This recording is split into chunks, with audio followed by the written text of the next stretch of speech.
The press thinks of itself as an anti-racist institution. It doesn't give a damn about black kids. To get Brexit. Make America great again. No, no, no. Hello, this is Stephen Edgington for The Sun, and today I'm interviewing Heather McDonald. Heather McDonald is a conservative author and commentator over in America, and she talks about all issues diversity, whether there is racism within police departments. So we're going to be talking all about the woke movement, the Black Lives Matter movement, and universities, and whether they have been taken over by left-wing professors. Thank you so much, Heather, for joining us. Thank you, Stephen. I'm honored. One of the biggest movements this year has been the Black Lives Matter protests. Now, this is obviously something very relevant to topics that you've talked about for a long time. What do you think the impact of the Black Lives Matter protests have been, and do you support their aims? I think the impact has been absolutely disastrous, both in the narrow field of crime and Black lives. We've seen already a huge escalation in Black homicide deaths since the riots that followed this recent iteration of the Black Lives Matter movement. And I don't support the aim because the aim is fanciful. It's based on a fiction about American law enforcement. The aim, as I take it, is to end the epidemic of racially biased police shootings of Black men. And that is a claim that is based on no facts whatsoever. All the data about police shootings and crime show that far from being overrepresented among fatal shooting victims by the police, Blacks are actually underrepresented when you take into account their violent crime rates, which is absolutely essential in evaluating any police activity. Obviously, a broader aim of valuing lives is beyond dispute. Of course we do. I would argue that there's no government agency more dedicated to the proposition that Black Lives Matter than the police. And you don't have to take my word for it, Stephen.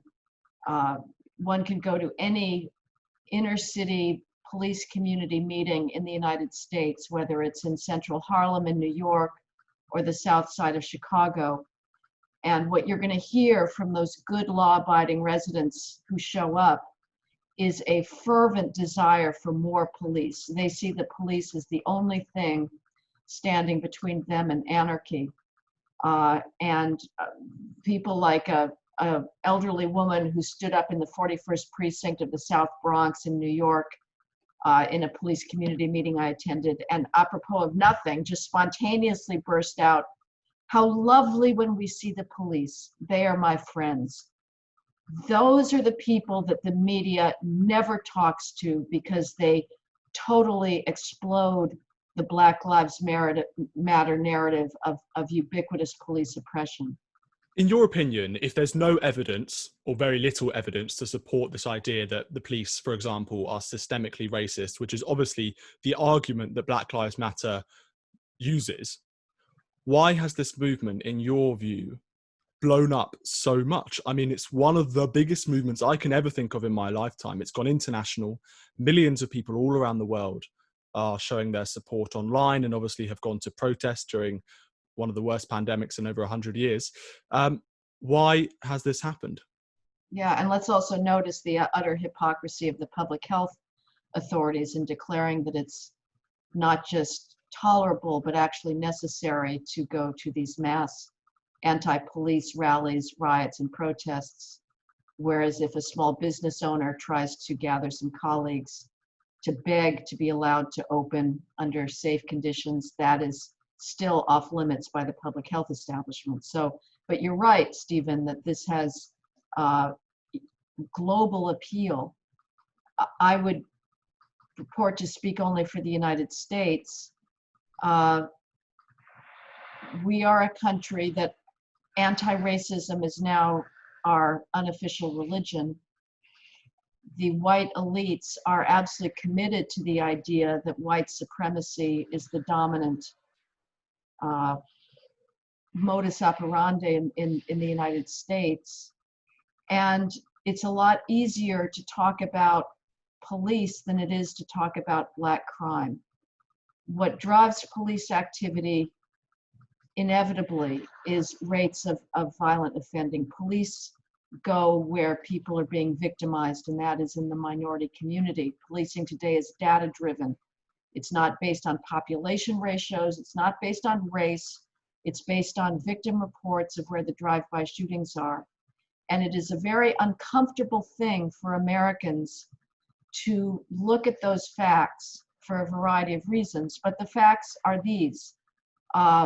Blacks between the ages of 10 and 43 die of homicide at 13 times the rate of whites and Hispanics combined. And the reason for that is not because the police are shooting them. It's not because whites are shooting them. It's because blacks are shooting them. Blacks in the United States commit homicide at 8 times the rate of whites and Hispanics combined. You see these disparities in individual cities throughout the United States. In New York City, blacks commit about 3/4 of all drive-by shootings, even though they're 23% of the population. Whites are 34% of the population in New York City. They commit 2 to 3% of all drive-by shootings. In Chicago, the disparities are even greater. A black Chicagoan is 80 times more likely to commit a drive-by shooting than a white Chicagoan. The face of violent street crime in the United States today is overwhelmingly black and Hispanic. That's simply the reality. We know that by the victims. That is what the victims of violent street crime, who are themselves overwhelmingly black and Hispanic, that's what they tell the police. And most Americans turn their eyes away from that fact. We have now the press since the 90s. Many newspapers stopped publishing the race of criminal suspects. These were people who still hadn't been apprehended, and the victim had given a suspect description to the police. The press censored that information, which is completely against the public interest. If a criminal that's just committed a robbery of an 80-year-old woman is still out on the street, you want the public to know every possible fact about that person to get him off the street.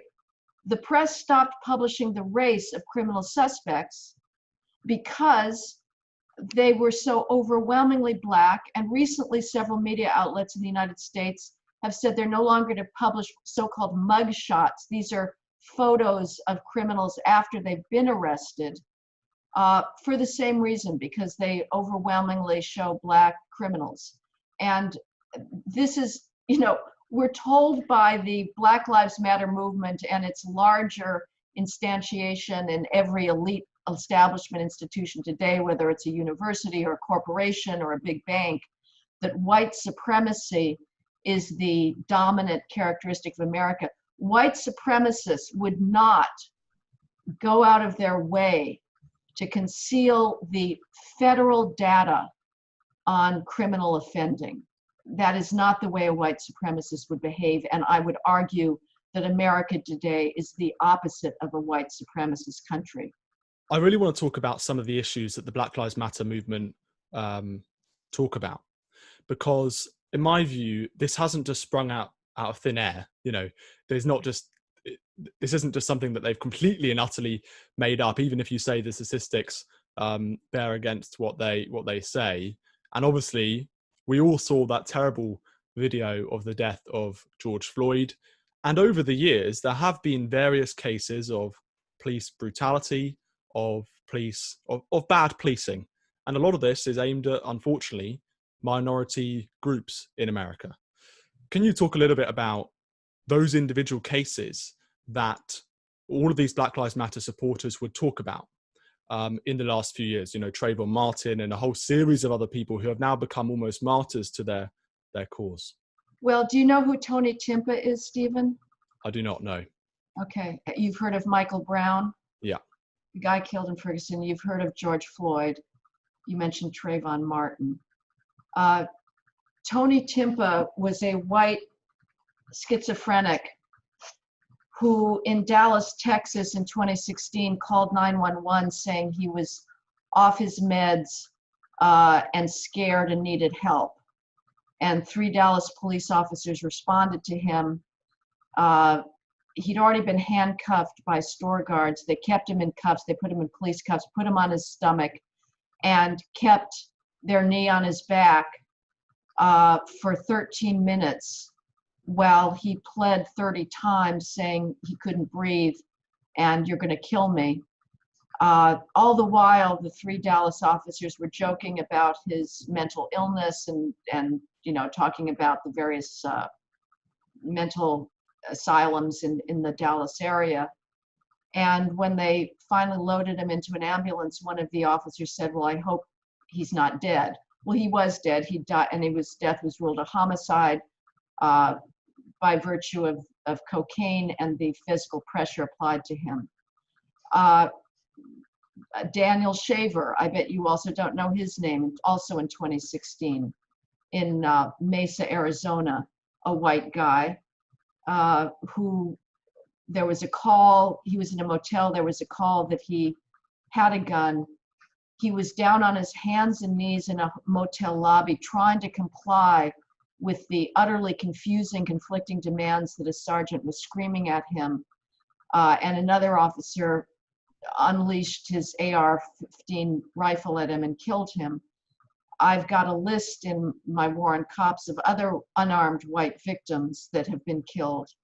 Obviously, the Tony Timpa case completely adumbrates George Floyd. Nobody has heard of those victims because they don't fit the narrative. If any of them had been Black, there's a good chance that they too would have become international cause célèbres like Michael Brown or George Floyd. You say that, well, rhetorically, I certainly can't dispute the facts of these Black shootings. No, I won't dispute the facts, but I will dispute that they in themselves represent a disproportionate problem. What we know about the police, or think we know about the police, is completely a result of selective coverage. The media does not care about white victims of police shootings, just as it doesn't care about Black children who have been toddlers, who have been gunned down in their homes, in their backyards, in their mother's bedrooms, in this latest wave of Black Lives Matter inspired violence, or during the first wave of Black Lives Matter inspired violence. 35 children at least since the George Floyd murder have been killed in drive-by shootings. Almost all of them are Black. We don't hear about those people. They don't count because they don't help the narrative. So, last year, according to the Washington Post database of fatal police shootings, there were 9 unarmed Black victims of police shootings. Now, if the 2019 homicide numbers, which we don't have yet, are the same roughly as 2018, in 2018 there were 7,400 Blacks who were killed of homicide, died of homicide. That's more than all white and Hispanic homicide victims in the US combined. Those 9 unarmed victims of police shootings represent 0.1% of all Blacks who died of homicide. And the Washington Post defines unarmed extremely liberally to include suspects who had grabbed an officer's gun and was beating him with it, or were escaping from a lawful car stop with a loaded semi-automatic pistol on the car seat next to them. That's what it means to be an unarmed victim of a police shooting in the Washington Post database. I don't think that 1% of all Blacks who die of homicide who were shot while allegedly unarmed as police represents a crisis of police brutality. There were 19 so-called unarmed white victims in 2019. This is not the problem, Stephen. The problem in the Black community is not the police. It's fatherless young males who are growing up without a marriage culture, without any incentive to develop bourgeois values, who use gangs as father substitutes, and who are completely out of control. The mindlessness of these drive-by shootings that are taking down children is beyond belief. That is, if that ends, I can guarantee you there will not be any police disproportions. And the police disproportions in activity and stops and arrests only look disproportionate when you compare them to population data. When you compare police activity to crime data, the disproportions reverse. For now, and we can get back to this later, I just want, in this very specific question, I just want to get to the nub of this issue. But for now, let's put to one side the extrapolation that these deaths of Black people from the police are representative of a wider major issue within police departments, are representative of what they call systemic racism, are representative of a huge wave of police brutality. Let's put that sort of extrapolation to one side and deal with the people that have died, whether it's white or Black. You know, you've mentioned some of those white people who unfortunately were killed by police. There is an issue going on there, isn't there? There is some kind of issue with police brutality, even if it's, you know, statistically not large. There is still an issue, and I want you to kind of tackle that issue there of police brutality. There is a bit of it. There is some of it. What's your solutions to it? And do you recognize that there is a problem? There have been bad shootings. There have been horrific shootings that turn the stomach. And for any innocent person to be killed by the police is obviously a grotesque violation of why we have government and the trust that we put in law enforcement. So everything that can be done to eliminate any kind of officer mistake when it comes to the use of lethal force should be done. And I can tell you, Stephen, that officers are desperate for more hands-on, realistic tactical training that will help them make these excruciating split-second decisions in the dark to try and figure out whether that guy that you've stopped that is lunging towards you is armed or not. You know, what is that he's got in his hand that he's just grabbed? What degree of force do you need to use? Those are very, very difficult decisions, and officers have high levels of stress. Your adrenaline is pumping. So anything that can help, we all, myself as well as my ideological opponents, talk about de-escalation training. Unfortunately, I just saw a study that shows that de-escalation training, which helps officers talk situations down, there's not much empirical evidence that it works. There's also, people have said, well, let's help officers cope with stress, because stress can also cloud one's judgment. I would say the most important thing is that tactical training. Put them in realistic scenarios, have them go through again and again how best to take cover so that they're not in a situation where they feel that their only option to save either their lives or the lives of bystanders to use lethal force. So would I ever deny that there have been bad shootings? No. However, Stephen, what I would like to hear from the anti-cop forces is what is a proper benchmark to judge police use of force. Every year for the last 5 years, which is when we have our most comprehensive data, the police in the United States have shot 1,000 people in a population of what, 330 million, 340 million in the US. The police make about 50 million arrests each year. And according to different calculations, they have up to maybe 300 million police civilian encounters of various sorts. In the largest jurisdictions of this country, which represent 2/3 of all jurisdictions, there's about 27 deadly weapons assaults on officers each day in this country. And for every 10 deadly weapons assaults on an officer, the police shoot fatally one person. Now, is that too many? It well may be. I'm asking this question not really rhetorically, I don't have an answer in mind. I don't know what is the proper expectation of those 1,000 people that the police shoot each year fatally. The vast, vast majority are armed and dangerous and threatening the officer or bystander. Now, I know that the 1,000 sounds very high to somebody living in the United Kingdom because your officers are by and large not armed. So any officer use of lethal force must seem excessive to you. But we are a much, much more violent country than the United States. Our rates of gun homicide among young males is about 40 to 50 times higher than in most countries in the rest of the industrialized world.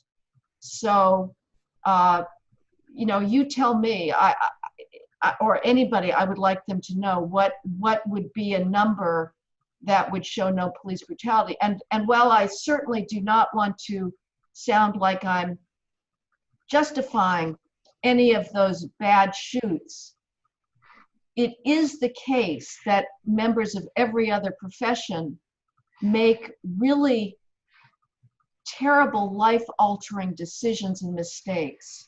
And sometimes those are fatal in the case of doctors and medical malpractice.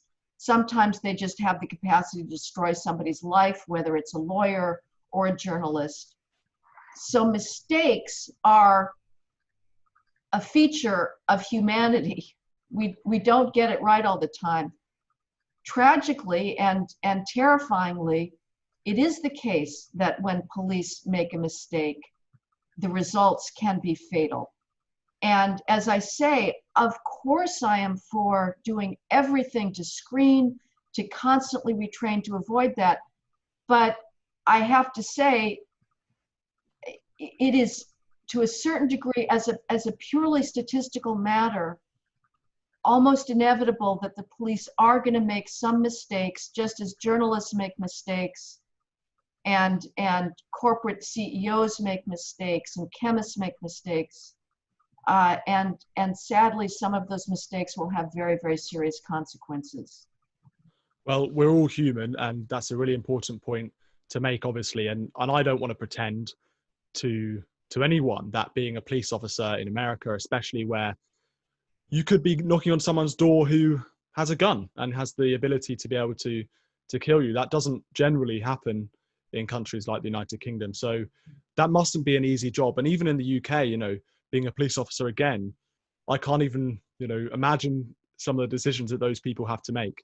I want to get your view on the impact that this is having on police officers in America, the constant narrative that we've talked about already, that police departments are systemically racist.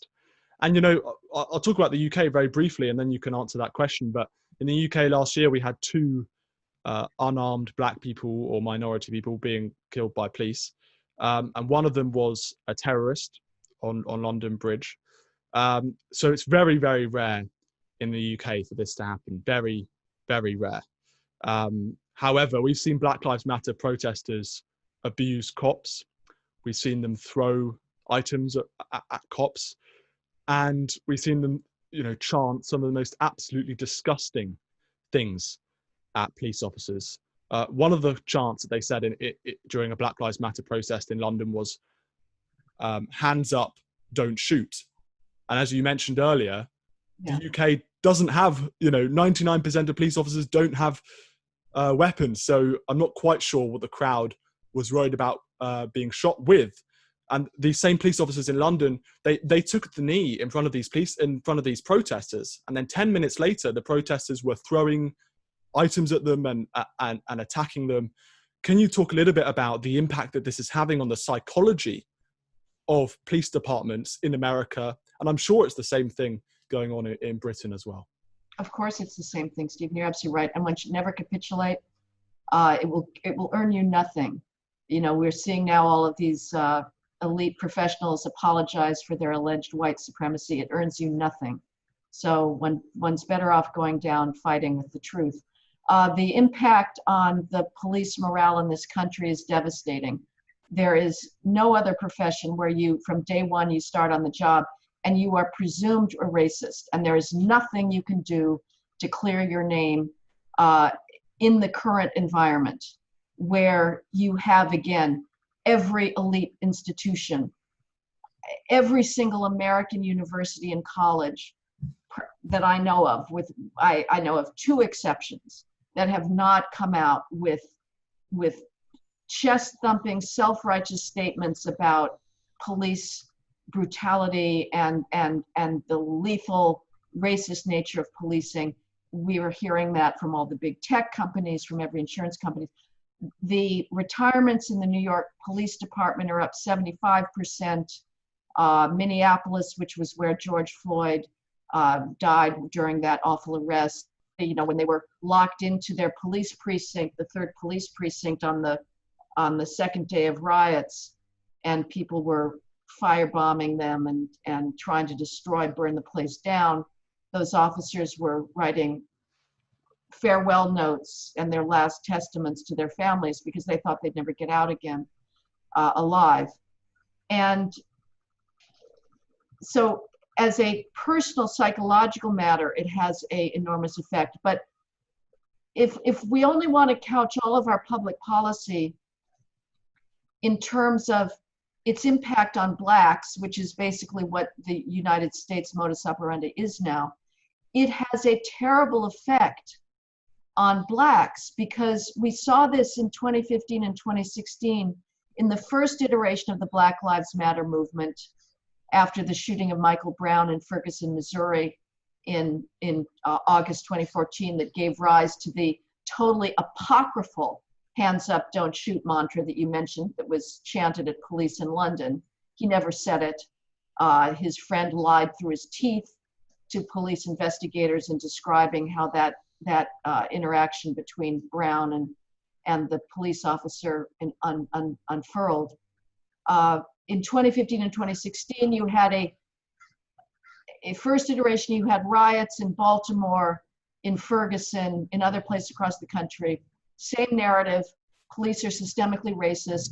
It's racist to stop and get out of your police car and question somebody hanging out on a known drug corner at 1 a.m., hitching up his waistband as if he has a gun. And so cops, understandably and arguably quite appropriately, started backing off of that large range of enforcement, which is purely discretionary. They don't have to do it. What cops are mandated to do is, if they've got a police crime call that comes over their radio, meaning somebody's already been robbed, they are mandated to go to that call. In between calls, though, if they have any time and they observe suspicious street behavior or low-level criminal activity that nobody's called in, they don't have to make that stop. They can just drive on by. And most cops are sort of lazy, and they do. They just let it go. But there's some active cops that get out and say, I know the crime patterns in this neighborhood. I recognize those gangbangers. I'm going to get out and ask them a few questions. So 2015, 2016, the first version of what I called the Ferguson effect. Cops were demoralized. They backed off. What was the result? Criminals were emboldened. Homicide went through the roof. Biggest 2-year increase in homicide in this country in 50 years. Victims, almost exclusively Black. Another 2,000 Black males were killed in 2015 and 2016, thanks to the Ferguson effect compared to 2014 numbers. What are we seeing now?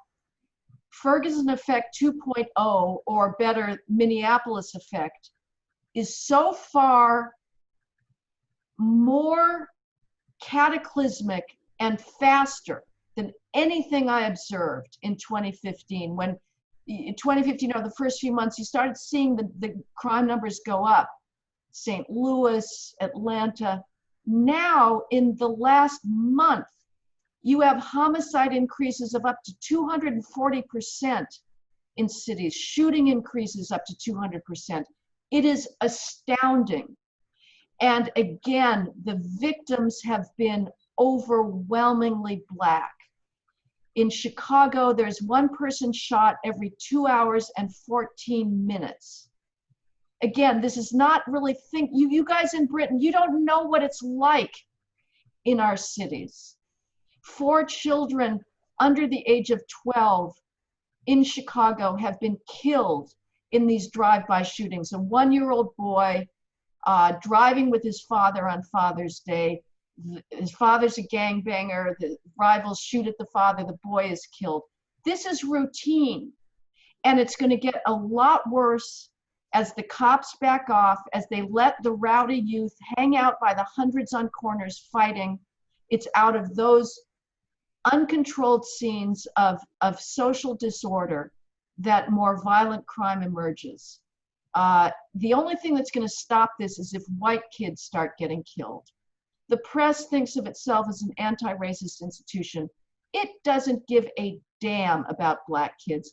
This country went into a meltdown when there was a mass school shooting in the town of Newton in the state of Connecticut several years ago. There were 20 students, white students, who were killed. This became a national hysteria. There is the equivalent of death count, body count of a Newton, Connecticut, once or twice each year at least among Black children, and nobody gives a damn because it doesn't fit the racism narrative. It's the crime increase, the demoralization of the cops, the attacks on the cops are only going to stop if white kids start getting mowed down in this current crime wave that we're living through mostly in the inner cities.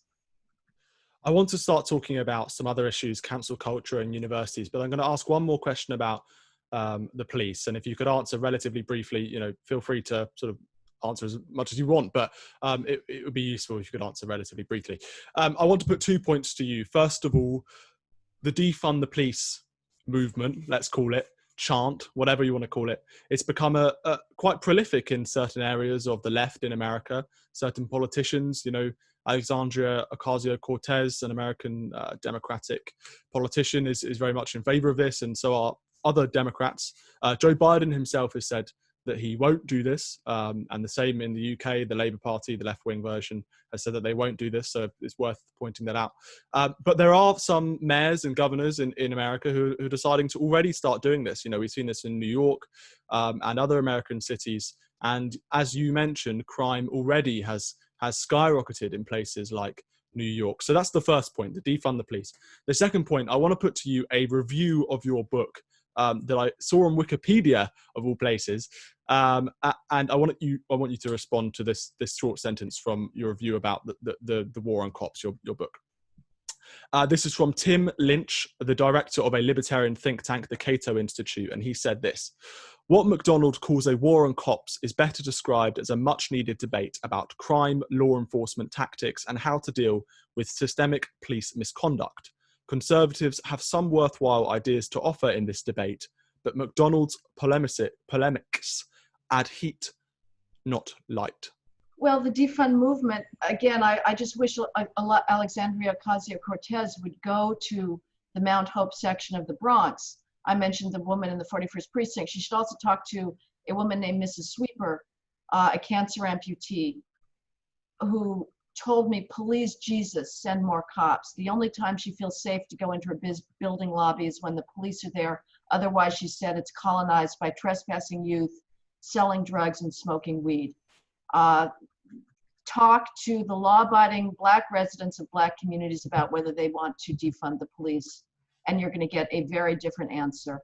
It's an absurd idea. The idea that we have been somehow stinting on social service spending is ridiculous. New York City was the welfare capital of the United States for decades. It spent 1/7 of all welfare dollars in the United States, even though its population, maybe 5 million out of a population of 330 million, didn't do anything. The only thing that brought crime down was in the 1990s, we had Mayor Rudolph Giuliani, who introduced a method of policing that was data-driven. It held police commanders accountable for crime in their jurisdictions. This is known broadly as comp stat policing. I write about it in my book, and it's written about much elsewhere. Police are not the best solution to crime. Families are, but police are the second best solution. So the idea first that we haven't been investing a lot of welfare programs in inner city is ridiculous. It's all we've been doing since the war on poverty in the 1960s. And when families break down and you have kids that have not been socialized on the street, I'm sorry, the people that want to live safe lives need the police. As far as Tim Lynch, he's a libertarian.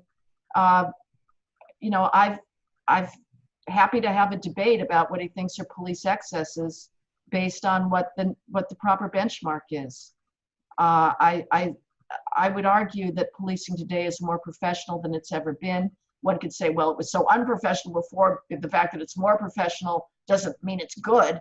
But by and large, it really is. And as I say, there are mistakes, but I simply don't see this as a systemic problem. The real risk, however, is the narrative. I'm actually willing to de-incarcerate to a certain extent because any given sentence length is totally arbitrary. So if it was 2 years shorter, 2 years longer, nobody would know the difference really. The real problem is the narrative in which the so-called police reforms is being done, and that is the name in which it's being done, that the narrative about systemic racism, that is what is most poisonous and insidious. Let's talk about cancel culture. Now, I know that you experienced a few years ago an example of what many people would call cancel culture. And in recent days, some people would say that you've recently had a similar experience, or one that one could describe as being cancelled, in which you had a discussion on YouTube, much like this one, I suspect. I mean, I haven't seen it, I have to be honest, about Black Lives Matter. And YouTube decided to take down the video, and then they put it back up and they put an age restriction on it. And YouTube said, it was all just an accident. We didn't mean to take down the video. Do you believe them? No, of course not. Now I don't know when we're going to be airing today, Stephen, but it's Friday. This was yesterday, Thursday. I gave a Zoom speech at the Center of the American Experiment in Minneapolis, where George Floyd was killed. And it was broadcast live, and then YouTube took it down during the streaming or right after and sent a message saying it's in violation of our community guidelines. The president of the center wrote an appeals, and they eventually appeal letter, and they eventually put it back up under age restrictions. The fact of the matter is that the elite gatekeepers of information in our culture now are fundamentally dedicated to the left-wing interpretation of America, and they are dedicated to the idea that there is ubiquitous white supremacy. And the standards that they exercise in enforcing these community guidelines are patently one-sided. There simply is nothing resembling what happens to innocuous conservative content on the left. It doesn't happen.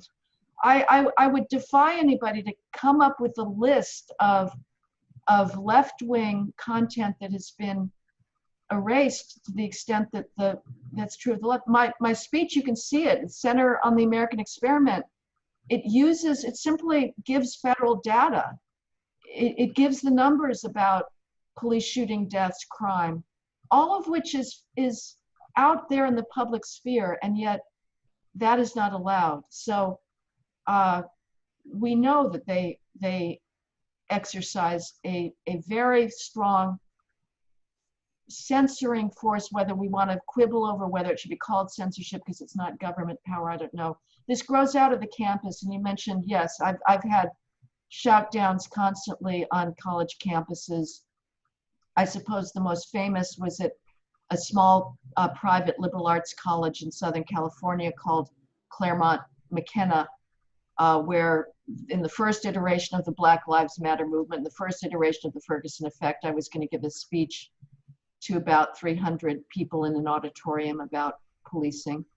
And the students there shut it down. They barricaded the building and wouldn't let anybody in. I gave the speech to an empty hall because, again, nobody could get in. And then the police inside decided they couldn't guarantee my safety because people were outside pounding on the plate glass windows. And they thought that the situation was getting too dangerous. So I was escorted out the kitchen. But similar things, not quite as totalitarian in their capacity to shut things down, although those have been the efforts, have happened. And so I think what we're living through today, both in terms of this Black Lives Matter and the cancel culture, as well as I would argue, the overreaction to the coronavirus with the economic shutdowns, is a result of the safetyism ideology that's come out of the university setting, both in the United States and in the UK to a slightly lesser extent, but it does exist there as well. Let's talk about universities. And I'm going to ask a question from my own experiences, but I think that it applies to many, many people all around the world. So I apologize to people who don't like asking questions themselves, but I'm going to do that because I think it applies to a lot of people. When I was 18, I didn't go to university. I chose to go straight into work.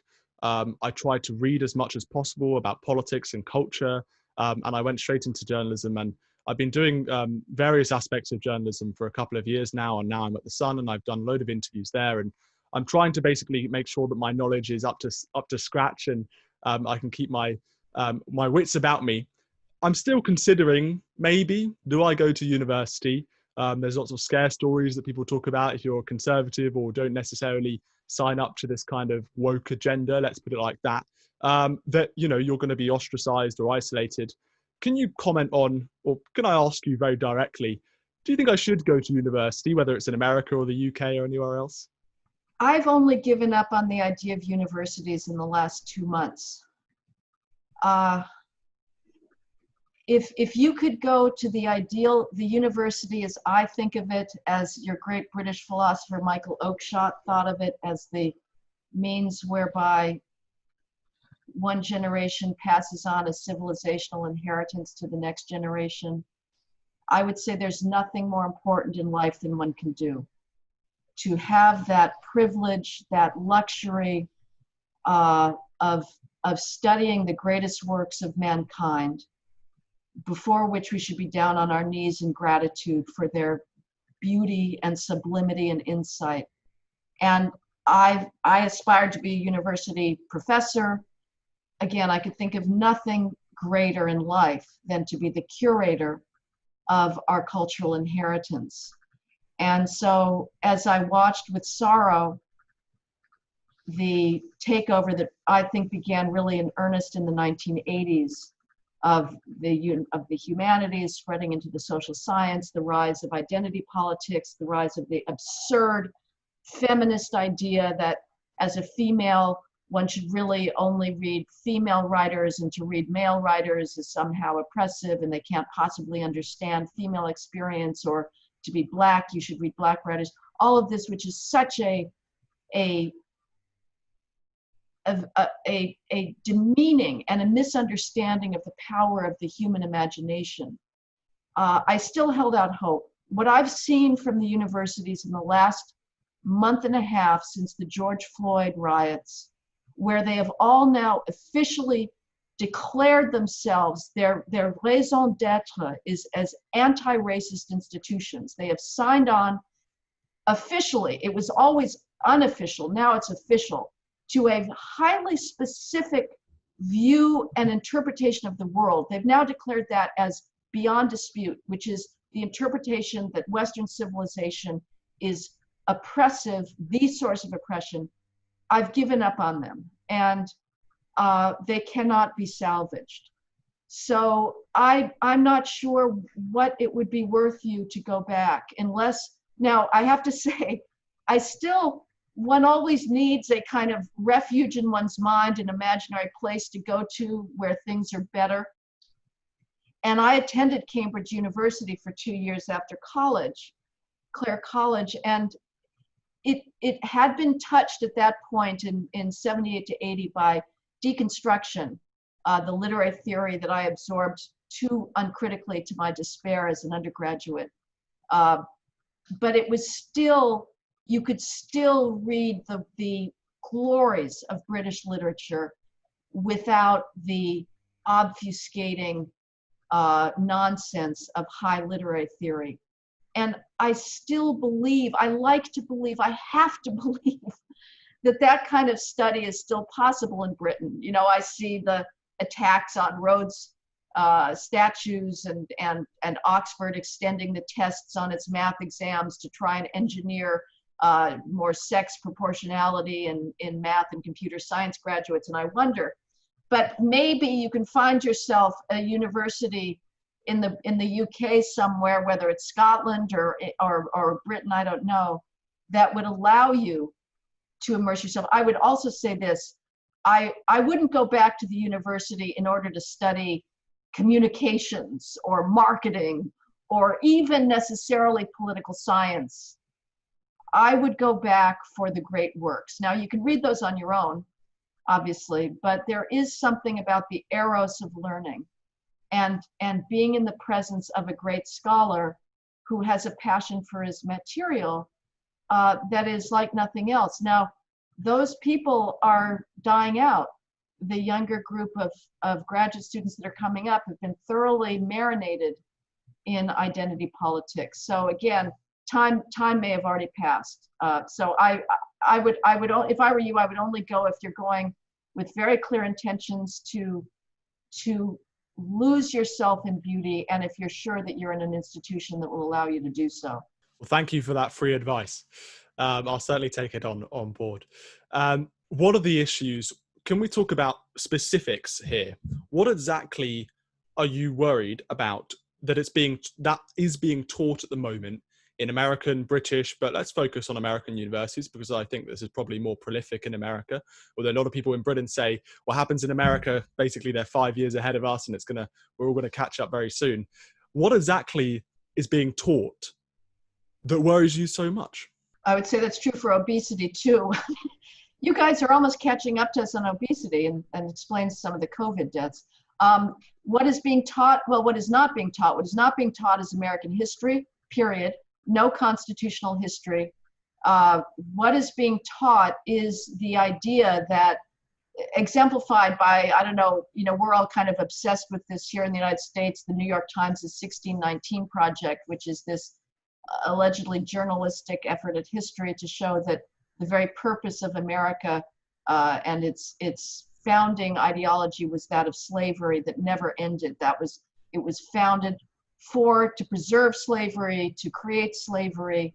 The historical narrative has been undercut by a number of older historians, some of the greats of American colonial history. Nevertheless, that viewpoint is not only being spread now in our elementary and secondary education, our high schools. I can't remember what your counterpart phrases are there, but certainly in American universities. And so there's an entire bureaucracy in American universities that you have to a certain extent as well, the diversity bureaucracy. These are people that have no scholarly background. They are,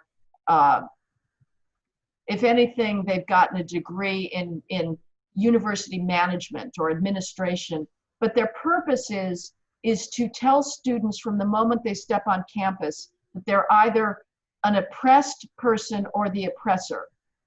And so they have all sorts of freshman seminars and dorm meetings and freshman orientations that rub students' nose in the whole theory of white privilege, that tell Black students to think of themselves as oppressed by racism on an American college campus. Now, I just have to emphasize, Stephen, how false this is. There is not a single American college campus that is in any degree selective in admissions. It isn't simply everybody can come in, that does not practice a very large degree of racial preference, meaning that a Black student with a certain degree of objective scores on objective standardized tests will be admitted to that university with scores that would be automatically disqualifying if offered by a white or Asian student. So the idea that these universities are institutionally racist is factually, demonstrably wrong. The reason, and it's a tragic situation because racial, any kind of preference, whether it's sex preference or race preference, creates something called mismatch. By catapulting a student into an academic environment for which he is not competitive academically, puts him at a disadvantage, and he's going to struggle.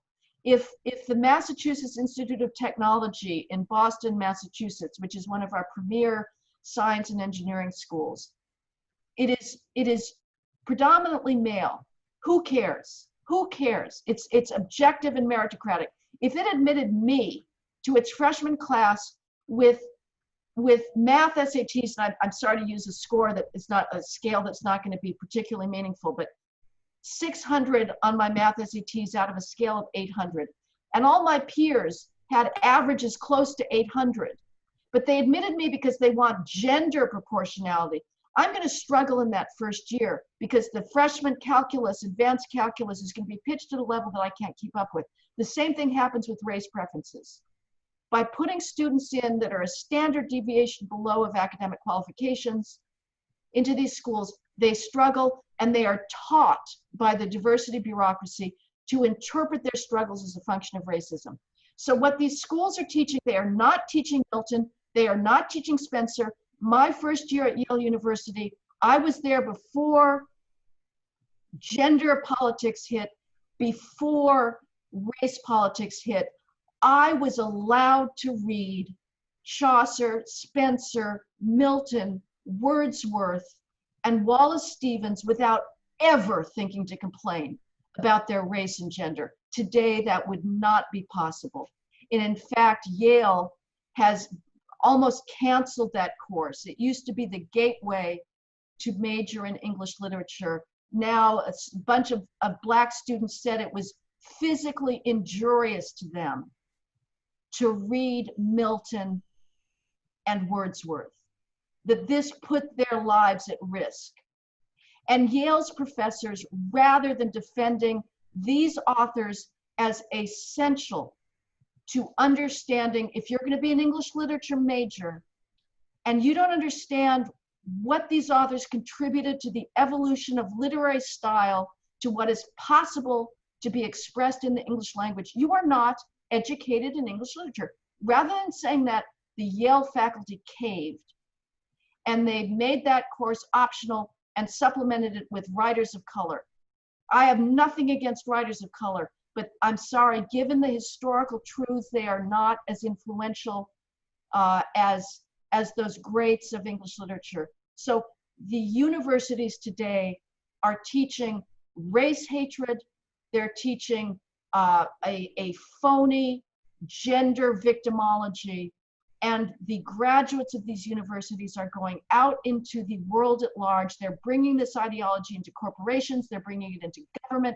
They're bringing it into the media. And we see the results today. Now, in my view, in my very naive view, I don't think that some of these things, let's say they want to focus more on Black authors who have maybe, haven't had the spotlight on them for a long time. Maybe there were reasons for that in the past that weren't right.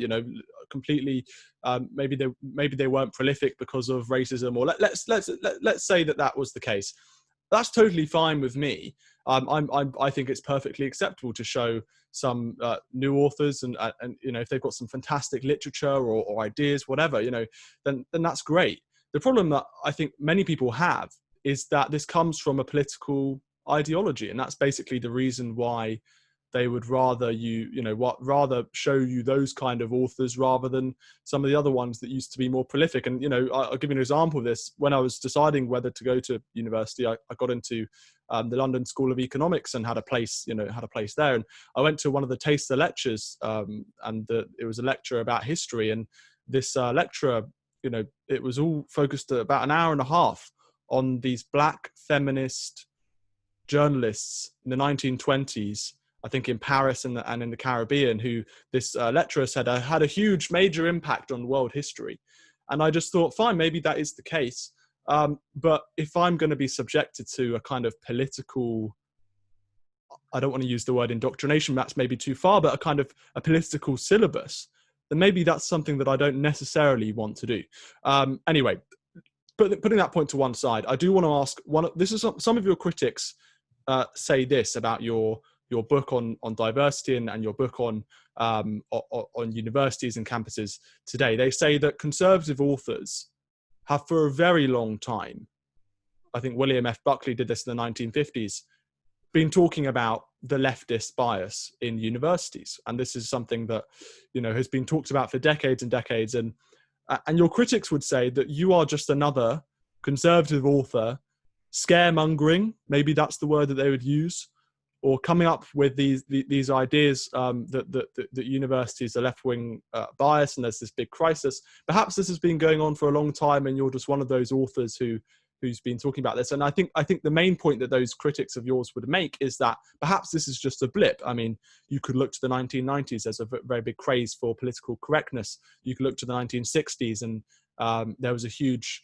left-wing radical movement that spawned out of universities and really, got a lot of ground at that time. But in the end, I think things pretty much settled down. So what do you make to this point that actually, this is just a blip and it will all settle down in the next decade or so?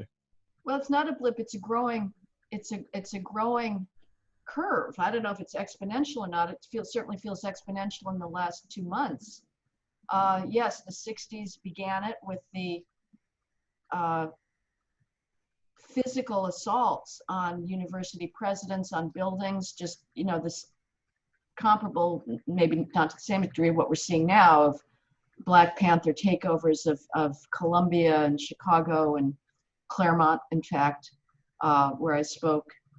And that began the regime of racial preferences, Black studies. The 80s, 70s were not quite as political, but it was all happening. I mean, it still was happening. There was gender studies in the 70s. It just wasn't quite the force. In the 80s, it became stronger.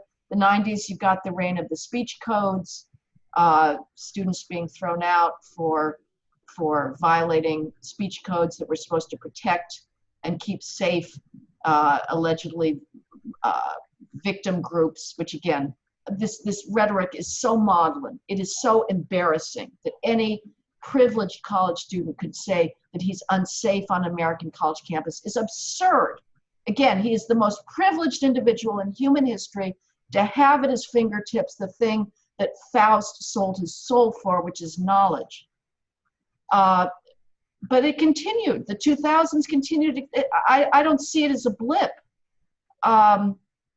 Yes, and I guess you could say in the 1960s, generally, American society didn't fall apart, but the serious pursuit of learning got weaker and weaker.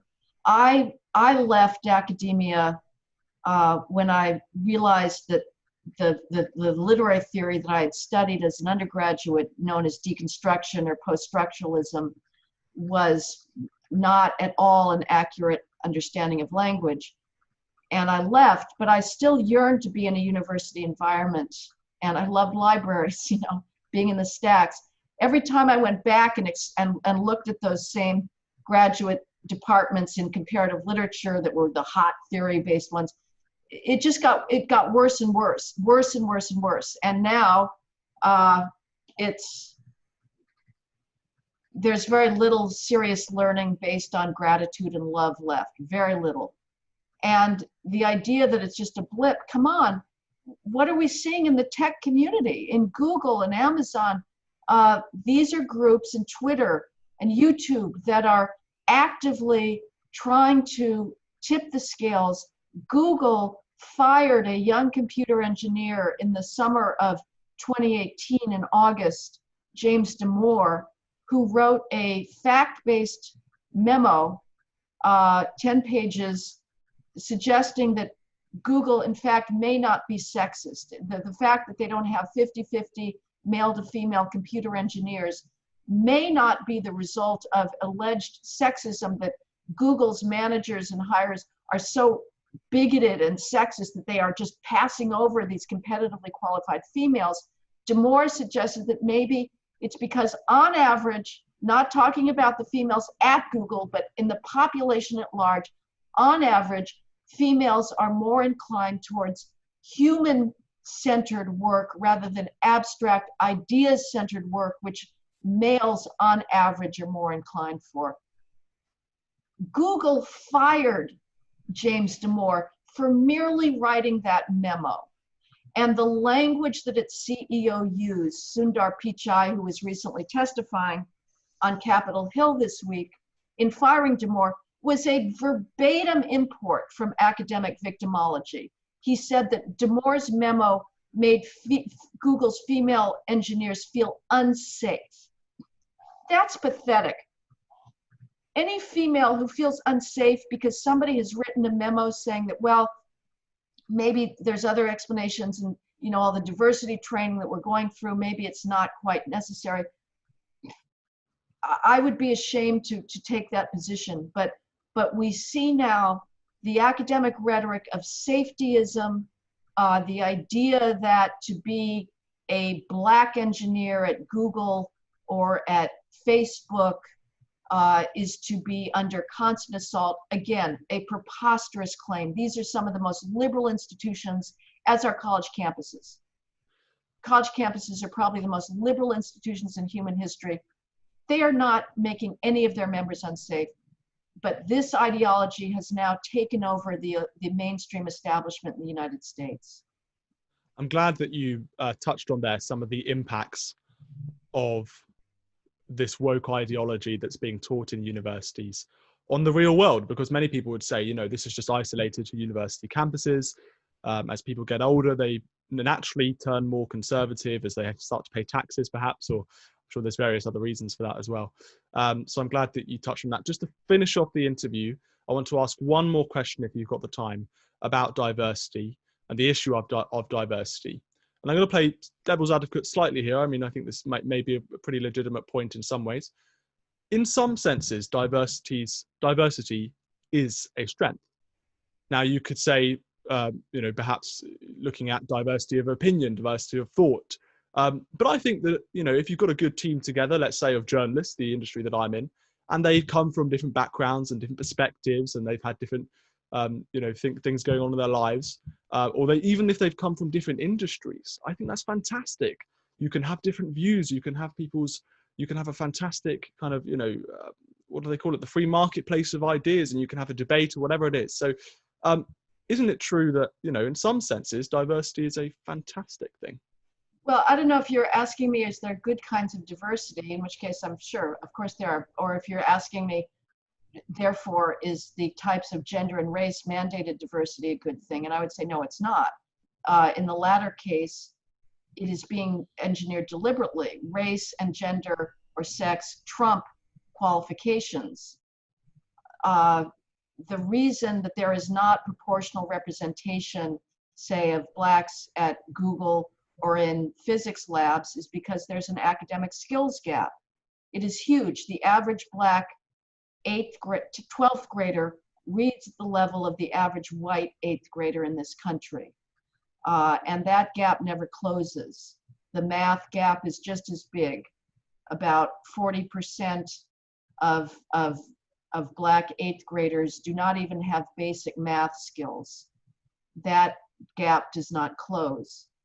And so when you have a corporation deliberately engineering race diversity, it means putting meritocratic considerations aside and making race a qualification or sex in itself. And I would say that it's not in the interest of the institution, but as I said before, when I'm talking about mismatch, it's not even in the interest of the alleged beneficiary of that preference. And on that, thank you so much, Heather McDonald, for joining us. Thank you, Stephen.